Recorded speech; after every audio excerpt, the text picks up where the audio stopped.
ឧបត្ថម្ភដោយសម្ព័ន្ធសមាគមសហគ្រាសធុនតូចនិងមធ្យមកម្ពុជា FASMIC កាហ្វេមណ្ឌលគិរីរសជាតិពិតពីធម្មជាតិដែលលោកអ្នកពេញចិត្តសូមគោរពនិងជម្រាបសួរទូទាំងជនដែលកំពុងតាមដានប៉ុស្តិ៍ព័ត៌មានកម្ពុជា CNC ជាទីគោរពនិងជាទីមេត្រីសូមស្វាគមន៍ជាថ្មីមកកាន់កម្មវិធីអាជីវកម្មខ្នាតតូចនិងមធ្យមរបស់ទូរទស្សន៍ CNC នៅក្នុងសប្តាហ៍នេះខ្ញុំបាទរ៉ូឌីណាសូមនាំមកជូននៅព័ត៌មានតាក់ទងទៅនឹងសហគ្រាសធុនតូចនិងមធ្យមសំខាន់ជាច្រើនដែលមាននៅក្នុងមាតិកាព័ត៌មានដូចតទៅផលិតផលសូត្រខ្មែររបស់ CNC កំពុងទទួលបានការគាំទ្រពីអតិថិជនក្នុងស្រុកច្រើនជាងការនាំចេញទៅបរទេសសមាគមទីភ្នាក់ងារទេសចរកម្ពុជាបានបង្ហាញពីការរីកចម្រើននៃវិស័យសេវាកម្មទេសចរនៅក្នុងប្រទេសកម្ពុជាគ្រឹះស្ថានមីក្រូហិរញ្ញវត្ថុស្ថាបនាទទួលបានកម្ចី$15 លានពីក្រុមហ៊ុនហិរញ្ញវត្ថុ EEG អាល្លឺម៉ង់ក្នុងការផ្តល់កម្ចីរយៈពេលវែងដល់ SME កម្ពុជាបាទសម្រាប់វគ្គចាប់ផ្ដើមក្នុងសប្តាហ៍នេះយើងមានបទយកការពិសេសថ្មីមួយទៀតនឹងជម្រាបជូនលោកអ្នកគឺស្ដីអំពីអាជីវកម្មផលិតផលសូត្រខ្មែររបស់សហគ្រាស Sentosa Seal ដែលកំពុងទទួលបានការគាំទ្រយ៉ាងខ្លាំងពីអតិថិជនក្នុងស្រុកជាងការនាំចេញខណៈដែលតម្រូវការក្នុងស្រុកកំពុងតែកើនឡើងខ្ពស់ដើម្បីជ្រាបច្បាស់អំពីបញ្ហានេះសូមអញ្ជើញតាមដានបទយកការទាំងស្រុងជាមួយខ្ញុំបាទដូចតទៅ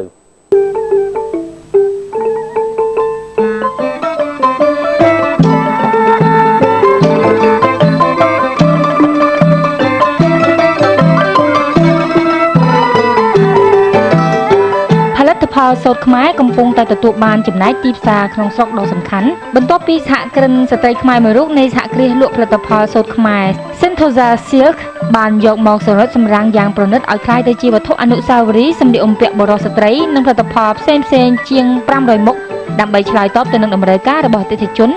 ដែលមកពីមជ្ឈដ្ឋានខុសៗគ្នាទាំងក្នុងស្រុកក្រុមភ្ញៀវទេសចរអន្តរជាតិមកពីបណ្ដាប្រទេសនានាជុំវិញពិភពលោកដែលបានមកទស្សនានៅក្នុងប្រទេសកម្ពុជា Sentosa Silk ជាហាងលក់ផលិតផលសូត្រខ្មែរលំដាប់ប្រណិតនិងដំបូងគេបង្អស់នៅក្នុងប្រទេសកម្ពុជាដែលមានទីតាំងស្ថិតនៅជ្រុងខាងជើងវាលប្រាមេនក្បែរព្រះបរមរាជវាំងដែលជាតំបន់បេះដូងនៃទេសចរក្នុងរាជធានីភ្នំពេញនៅទីនោះមានផលិតផលអំពីសូត្រច្រើនមុខច្រើនប្រភេទដែលរចនាឡើងតាមទម្រង់នៃផលិតផលផ្សេងៗពីគ្នាចាប់តាំងពីវត្ថុអនុស្សាវរីយ៍តូចធំក្រមាសូត្រតូចធំសម្លៀកបំពាក់បុរសស្ត្រីតាមបែបប្រពៃណីនិងសម័យច្រើនម៉ូដរួមទាំងក្រណាត់សូត្រចម្រុះពណ៌មានចងរបាប់ខុសៗគ្នាច្រើនប្រភេទត្រូវបានដាក់តាំងយ៉ាងមានរបៀបរៀបរយនិងងាយស្រួលដល់ការជ្រើសរើសនៅរបស់អ្វីមួយដែលភ្ញៀវពេញចិត្តលោកស្រីសេងតកនារីនាយិកា Sentosa Silk និងជាប្រធានសមាគមសហគ្រិនស្ត្រីកម្ពុជាបានមានប្រសាសន៍ថាផលិតផលសូត្រនៅទីនេះសុទ្ធតែត្រូវបានសម្រិតសម្រាំងពីផលិតករសូត្រល្បីៗមកពីខេត្តក្រុងសំខាន់ៗមួយចំនួនក្នុងទូទាំងប្រទេសកម្ពុជាដែលក្នុងនោះមានខេត្តតាកែវកំពង់ស្ពឺស្វាយរៀងនិងសូត្រមាននៅតំបន់ភ្នំស្រុករបស់ខេត្តបន្ទាយមានជ័យដែលជាតំបន់ផលិតសូត្រខ្មែរដ៏មានទឹកដៃខ្ពស់បំផុតនៅក្នុងប្រទេសកម្ពុជាអ្នកសម្បានយើងហ្នឹងដោយសារខ្ញុំប្រមូលពី6ខេត្តក្រុងទូទាំងប្រទេសហ្នឹងអញ្ចឹងនៅតាមខេត្តនីមួយៗគាត់មានទឹកដៃផ្សេងៗគ្នាចាដូចជានៅតាកែវគាត់នៅតាកែវយើងមានខាងអ្នកដែលជំនាញខាងបកាធ្វើហូលដែលគាត់រក្សាបាសអីល្អៗពីគេដូនតាយើងមកនិងមានមួយក្រុមទៀតហ្នឹងគាត់ធ្វើជាមួយនឹងអ្នកធម្មជាតិក្រុមមួយទៀតគាត់ធ្វើមួយលក្ខខ្មែរក្រុមមួយទៀតហ្នឹងគាត់ធ្វើតែកម្មាសតចាអញ្ចឹងយើងឃើញថាក្រុមច្រើនណាព្រោះផលិតផលនៅទីនេះរាប់រយមុខហ្នឹងចាហើយដល់ឡែកយើងមានខាងកំពង់ស្ពឺចាកំពង់ស្ពឺគាត់មានទឹកដៃគាត់ផ្សេងអញ្ចឹងទៅគាត់មានចាក្រុមកម្មាក្លែហើយគាត់ដូចថាគាត់មាន traditional ប្រចាំខេត្តគាត់ទេចាបើយើងនិយាយពីស្វាយរៀងវិញគឺគាត់អាចធ្វើបានស្បែកស្បាំងស្ដាងដែលយើងហៅថា organza ចាហ្នឹងក៏យកមកធ្វើគ្រឿងផ្ទះក៏បានធ្វើសម្លៀកបំពាក់ធ្វើរបស់ស្អាតហ្នឹងព្រោះវាស្ដាងចាយើងតែងតែឆ្នៃម៉ូដតាមគណៈស្ដាងហើយបើនៅខាងភ្នំស្រុកវិញបន្ទាយមានជ័យហ្នឹងយើងនឹងគាត់រាប់រយឆ្នាំហ្មងគាត់ដាំខ្លួនគាត់ចាសឹងតែ 100% សូត្រគាត់នៅទីនោះចាគឺគាត់មានទឹកដៃល្អជាមួយនឹងគុណតម្លៃនៃសរសៃសូត្រខ្មែរនាពេលបច្ចុប្បន្នអតិថិជនដែលនិយមប្រើប្រាស់ផលិតផលអំពីសូត្រក្នុងស្រុកមានចំណាប់អារម្មណ៍កាន់តែខ្លាំងចំពោះសាច់ក្រណាត់សូត្រខ្មែរដែលជាផ្នែកមួយដ៏សំខាន់សម្រាប់ការចូលរួមលើកតម្លៃផលិតផលមរតកវប្បធម៌ប្រពៃណីខ្មែរនាពេលបច្ចុប្បន្នបើតាមលោកស្រីនាយិកាសេងតកនារីការលក់ផលិតផលអំពីសូត្រនៅ Sentosa Silk កំពុងទទួលបានការគាំទ្រពីអតិថិជននៅក្នុងស្រុកជាច្រើន ជាពិសេសគឺអតិថិជនថ្នាក់កណ្ដាលមានមន្ត្រីរាជការក្រុមគ្រួសាររាជវង្សនិងបណ្ដាអង្គទូតមួយចំនួនដែលបម្រើការនៅក្នុងប្រទេសកម្ពុជាកញ្ញា Jessica Sander ជនជាតិអូស្ត្រាលីដែលបម្រើការក្នុងប្រទេសកម្ពុជាជាសាស្ត្រាចារ្យភាសាអង់គ្លេសនៃសាកលវិទ្យាល័យអន្តរជាតិកម្ពុជាបានចំណាយពេលចុងសប្តាហ៍របស់នាងក្នុងការជ្រើសរើសរ៉ូបអំពីសូត្រមួយដើម្បីជូនជាអំណោយដល់មិត្តភ័ក្តិនាងនៅប្រទេសអូស្ត្រាលីនាងបានបញ្ជាក់ថានាងតែងតែមកទិញគ្រឿងអនុស្សាវរីយ៍ផ្សេងៗនៅទីនេះដើម្បីផ្ញើជូនមិត្តភ័ក្តិព្រោះថាផលិតផលសូត្រនៅទីនេះមានគុណភាពខ្ពស់ហើយផលិតដោយអ្នកតម្បាញកម្ពុជាផ្ទាល់ I think it's very high ខ្ញុំគិតថាផលិតផលនៅទីនេះមានគុណភាពខ្ពស់ហើយ 100% ផលិតផលដោយប្រជាជនកម្ពុជាហើយបើកាលណាខ្ញុំចំណាយប្រាក់របស់ខ្ញុំដឹងថានឹងធ្លាក់ដល់ដៃម្ចាស់ហាងកម្ពុជាព្រោះម្ចាស់ហាងនេះជាប្រធានសហគ្រិនស្ត្រីកម្ពុជាហើយខ្ញុំចង់គាំទ្រគាត់ I want to support her សូត្រល្អគុណភាពខ្ពស់គឺជារឿងមួយប៉ុន្តែការរចនាឲ្យចេញជាសម្លៀកបំពាក់ដែលមានម៉ូដប្រកបដោយការទាក់ទាញក៏ជារឿងមួយផ្សេងទៀតដែលមិនអាចខ្វះបានហើយទាមទារឲ្យអ្នកជំនាញច្នៃម៉ូដថ្មីប្លែកដ៏ពូកែផងដែរក្នុងការឆ្លើយតបទៅតាមសេចក្តីត្រូវការរបស់អតិថិជននីមួយៗដែលចង់បានកញ្ញារុនសុភិនប្រធានគ្រប់គ្រងគុណភាពនិងការផលិតបានបញ្ជាក់ថាមុននឹងចេញផលិតផលនីមួយៗជូនដល់ភ្ញៀវគឺនាងត្រូវចំណាយពេលសិក្សាឲ្យបានច្បាស់និងស៊ីជម្រៅនៃសេចក្តីត្រូវការរបស់អតិថិជនជាបុគ្គលឬក្រុមហ៊ុនទាំងនោះដើម្បីឲ្យប្រាកដថាតម្រូវការរបស់ភ្ញៀវគឺជាអ្វី ជួយចំណុចថ្មីដែលចេញដោយ CNC ចាហើយក្នុងនោះបង្កប់ពីអត្តសញ្ញាណរបស់ក្រុមហ៊ុននោះក្រុមហ៊ុនខ្លះគាត់ចង់បាន concept គឺចេញ logo គាត់តែម្ដងដូចជា ANC អីដែលគេស្គាល់គាត់ឃើញឯកសណ្ឋានគេស្គាល់អញ្ចឹងគឺ uniform គាត់មើលទៅលក្ខណៈធម្មតាហើយគាត់ concept របស់គាត់គឺទាមទារថា color ពណ៌ដូច logo របស់គាត់ហើយមួយវិញទៀតគឺគាត់ទាមទារតែមួយគឺប៉ាក់ ANC Royal Bank នៅខាងមុខអាវគាត់នឹងមួយចឹងទៅហើយ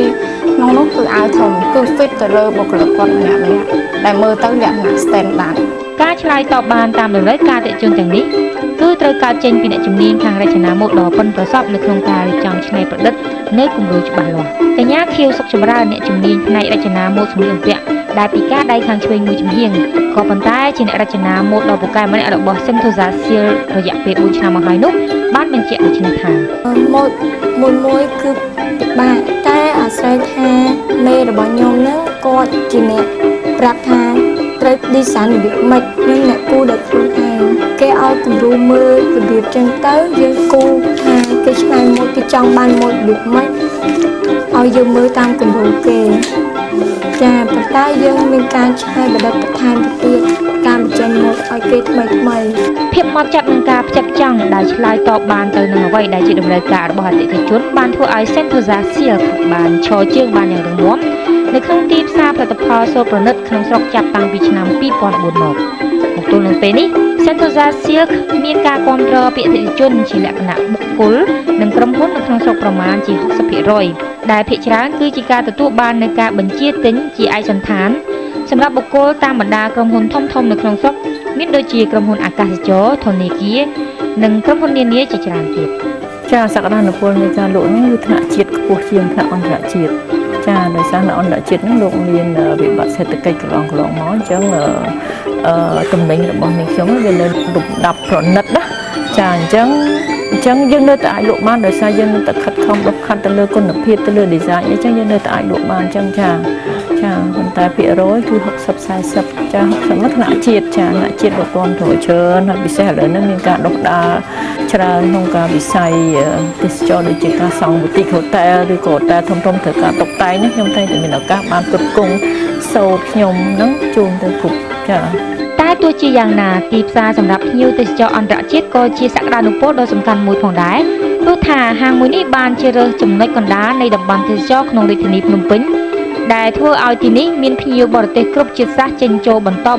ដាច់កញ្ញាហោមផានីជាអ្នកលក់នៅក្នុងហាង Sentosa Silk បញ្ជាក់ឲ្យដឹងថាទេសចរដែលមកនៅទីនេះមានគ្រប់ជាតិសាសន៍ហើយគេនិយមផលិតផលអនុស្សាវរីយ៍ធ្វើអំពីសូត្រចានៅទីនេះមានភ្ញៀវចិញ្ចឹមច្រើនលោកពូមានទាំងភ្ញៀវបរទេសហើយនិងភ្ញៀវជាតិរបស់យើងផងចាយើងមានគ្រប់ប្រទេសហ្មងចាជាតិសាសន៍ហ្មងចាច្រើនពួកអឺរ៉ុបលោកពូចាជាទូទៅគាត់មកទីនេះគឺគាត់សំដៅជាងគេគឺសូត្រដែលធ្វើមកពី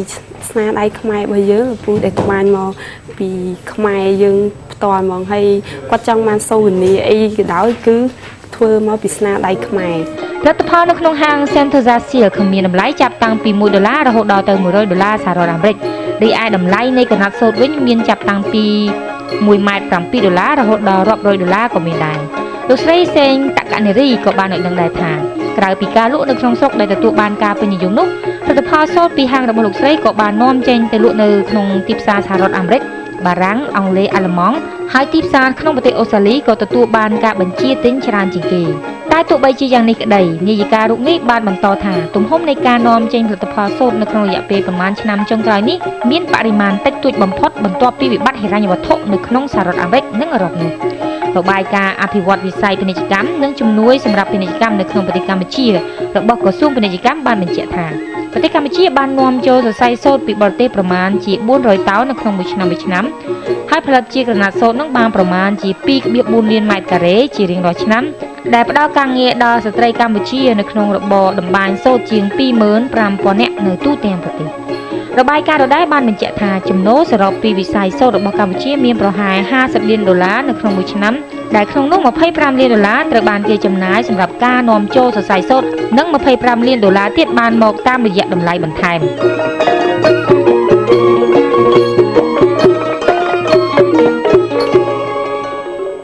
បាទសម្រាប់វគ្គបទសម្ភាសន៍នៅក្នុងសប្តាហ៍នេះយើងមានវាគ្មិនរបស់យើងមួយរូបទៀតគឺលោកអាងកំអៀងលោកគឺជាប្រធានសមាគមទីភ្នាក់ងារទេសចរកម្ពុជាដែលលោកនឹងជម្រាបជូនទូទាំងប្រជាជនអំពីការអភិវឌ្ឍរីកចម្រើនវិស័យសេវាកម្មទេសចរនៅក្នុងប្រទេសកម្ពុជានៅក្នុងរយៈពេលប្រមាណឆ្នាំចុងក្រោយនេះសូមអញ្ជើញតាមដានបទសម្ភាសន៍ទាំងស្រុងដូចតទៅ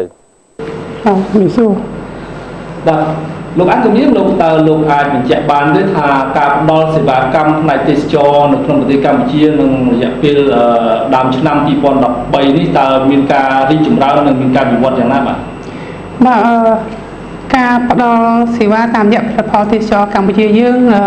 នៅឆ្នាំថ្មីនេះគឺថាមានការវិវត្តច្រើនជាពិសេសនោះគឺថាការភ្ជាប់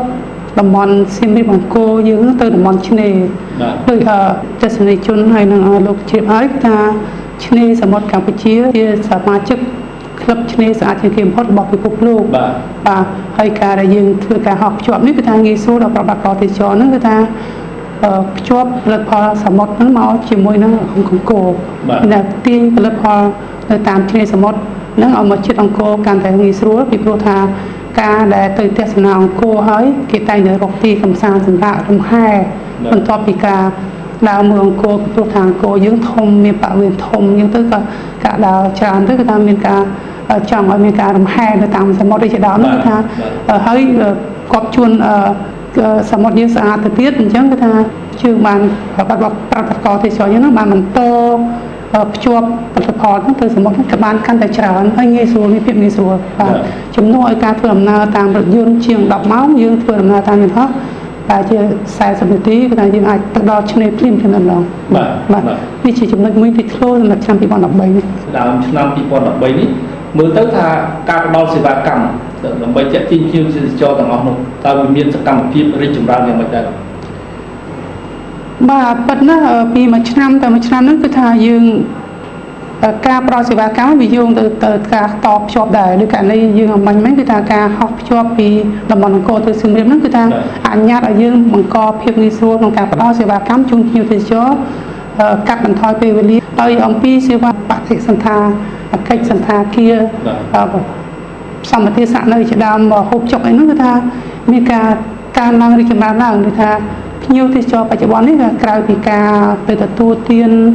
នៅតាមភោជនីយដ្ឋានធំដែលគឺថាភ្ញៀវទេសចរហ្នឹងគេនិយមទៅទទួលទានអាហារនៅតាមផ្ទះប្រជាពលរដ្ឋដែរបាទជាពិសេសគឺតាមតំបន់សហគមន៍ទេសចរនៅតាមតំបន់នឹងនៃឋានមធ្យមឬក៏តំបន់ធំមធ្យមឬតូចថាភ្ញៀវទេសចរទៅដល់តិចហ្នឹងគឺថាមិនទាន់មានភោជនីយដ្ឋានអីច្រើនអញ្ចឹងភ្ញៀវគេនិយមទៅទទួលទាននៅតាមផ្ទះប្រជាពលរដ្ឋបាទជាចំណុចមួយតាក់ទាញខ្លាំងណាស់បាទតើដល់ពេលដែលប្រទេសកម្ពុជារៀបចំការបោះឆ្នោតពីមុនពេលបោះឆ្នោតហើយនឹងក្រោយពេលបោះឆ្នោតយើងមើលទៅថាទស្សនវិជ្ជាពាក់ព័ន្ធនឹងការបោះឆ្នោតនៅកម្ពុជាតើវាមានផលប៉ះពាល់ទៅលើវិស័យទេសចរដែរទេមកដល់ថ្ងៃនេះมันមានអ្វីជាប៉ះពាល់ទៅលើវិស័យទេសចរទេជាពិសេសដំណើរ មកកំសាន្តរបស់ភ្ញៀវអន្តរជាតិពីក្រៅប្រទេសគេមកទស្សនារមណីយដ្ឋានយើងហ្នឹងមិនមានប៉ះពាល់ទេយើងមិនមានតួលេខថាមានភ្ញៀវគេ cancel គេលុបដំណើរទស្សនកិច្ចគេក៏ព្រោះតែមូលហេតុស្រុកយើងរៀបចំការបោះឆ្នោតទាំងមុននិងក្រោយបោះឆ្នោតនោះទេយើងអត់មានទទួលតួលេខហ្នឹងទេអញ្ចឹងសោបញ្ជាក់ថាភ្ញៀវគេមិនបានភ័យខ្លាចការបោះឆ្នោតយើងទេទាំងប្រជាពលរដ្ឋទាំងភ្ញៀវទេសចរអន្តរជាតិគាត់ថាគាត់គិតថាគាត់យល់គាត់បានដឹងថាប្រជាធិបតេយ្យនៅកម្ពុជាយើងនឹងមានភាពចាស់ទុំបង្គួរហើយបាទបង្គួរហើយម្យ៉ាងទៀតវាសនាប្រទេសជាតិគាត់បានទៅចូលរួមបោះឆ្នោតហើយអ្វីដែលជាភាពសេះសល់ហ្នឹងគាត់ទុកជូននយោបាយជាអ្នកដោះស្រាយបាទគឺអាជីវករប្រជាពលរដ្ឋយើងគិតតែរឿងធ្វើអាជីវកម្មដើម្បីរកប្រាក់ចំណូលដើម្បីថែសារក្រុមគ្រួសារណាបន្តបញ្ជូនកូនទៅរៀនឲ្យបានល្អអញ្ចឹងគឺថាជាកិច្ចការមួយដែលប្រជាពលរដ្ឋយើងបច្ចុប្បន្នជានិន្នាការមួយរបស់ប្រជាពលរដ្ឋស៊ីវិល័យសម័យថ្មីនេះគឺថាមិនចង់ខ្វល់ពីរឿងប្រទេសទេទុកកិច្ចការជូននយោបាយបាទហើយកិច្ចការអាជីវកម្មរបស់គាត់ហ្នឹងគាត់ថែសារគិតទៅរឿងសេដ្ឋកិច្ចបាទជាចុងក្រោយតើលោកមានចំណាប់អារម្មណ៍យ៉ាងម៉េចអំពីទស្សនវិស័យនៅក្នុងវិស័យនៅក្នុងអាជីវកម្មផ្នែកសេវាកម្មទេសចរសម្រាប់ពីនេះទៅដល់ចុងឆ្នាំ2013ពីស្ថានភាពពីកម្លាំងទេសចរនៅក្នុងប្រទេសកម្ពុជាបាទសូមអរគុណលោកឌីនណាសម្រាប់វិស័យទេសចរកម្ពុជាគឺថាពីមួយថ្ងៃទៅមួយថ្ងៃពីមួយឆ្នាំទៅឆ្នាំគឺថានឹងមានកំណើនជានិច្ចកាលកំណើនរហូតដល់នៅពេលដែលយើងមានផ្ដល់ភាពកក់ក្ដៅជូនទេសចរបានគឺថាកំណើនទេសចរនឹងមានការកើនរហូតកត្តាដែលកើនគឺថាដរាបណាយើងរៀបចំផ្ទះបានល្អបានស្អាតបាតការទទួលទេសចរដូចយើងរៀបចំផ្ទះនៅគេហដ្ឋានយើងហើយកណ្ដាលយើងរៀបផ្ទះបានស្អាតប៉ុណ្ណាគេមកទស្សនាហើយគេត្រឡប់ទៅវិញគេខ្លាយទៅជាឧបករណ៍ឃោសនាឲ្យយើងដោយមិនបាច់បង់ប្រាក់ថាប្រទេសយើងស្អាតបាទរមណីយដ្ឋានយើងល្អហើយគេមិនគួរបណ្ដោយពេលឲ្យហួសឆ្ងាយទេគេនឹងជំរុញឲ្យមិត្តភក្តិគេបងប្អូនគេមកទស្សនាស្រុកយើងគឺថាច្រើនឡើងអ្វីដែលសំខាន់គឺថាបើយើងមិនបានការគិតគូរជំរុញឲ្យមានវិនិយោគិនគ្រប់គ្រាន់ដាក់ទុនវិនិយោគលើវិស័យនោះទេយើងនឹងមានការខ្វះខាតបន្ទប់ស្នាក់នៅជាពិសេសនៅផ្ទទាំងខេត្តសៀមរាបតំបន់សមុទ្រនិងរាជធានីភ្នំពេញផងដែរបាទខ្ញុំឆ្លៀតឱកាសនេះគឺថាសូមចាត់ទុកថាជាការអំពាវនាវដល់បងប្អូនប្រជាពលរដ្ឋខ្មែរយើងដែលមានទុនដែលស្រឡាញ់វិស័យទេសចរចង់ដាក់ទុនវិនិយោគនៅក្នុងវិស័យនេះសូមអញ្ជើញដាក់រងរាន់ក្នុងការពិចារណាដាក់ទុននៅទីណានៅចំណុចណាមួយនៅផ្នែកណាមួយដើម្បីចូលរួមផ្ដល់សេវាកម្មដល់វិស័យទេសចរនៅក្រោយ1ឆ្នាំឬ2ឆ្នាំឬ3ឆ្នាំក្រោយទៅទៀតដើម្បីទទួលឆ្លើយតបទៅនឹងចំណានទេសចរដែលចេះតែកើនជាលំដាប់នេះបាទសូមអរគុណបាទសូមអរគុណបាទសូមអរគុណបាទILO សហការជាមួយ Fasmic បានបើកវគ្គបណ្ដុះបណ្ដាលផ្នែកគ្រប់គ្រងអាជីវកម្មខ្នាតតូចលើកដំបូងដល់ម្ចាស់សហគ្រាស SME Confidential បញ្ចេញផលិតផលថ្មីទឹកជ្រលក់ម្រេចកំពតលើកដំបូងនៅកម្ពុជាសម្រាប់ទីផ្សារក្នុងស្រុកនិងអន្តរជាតិ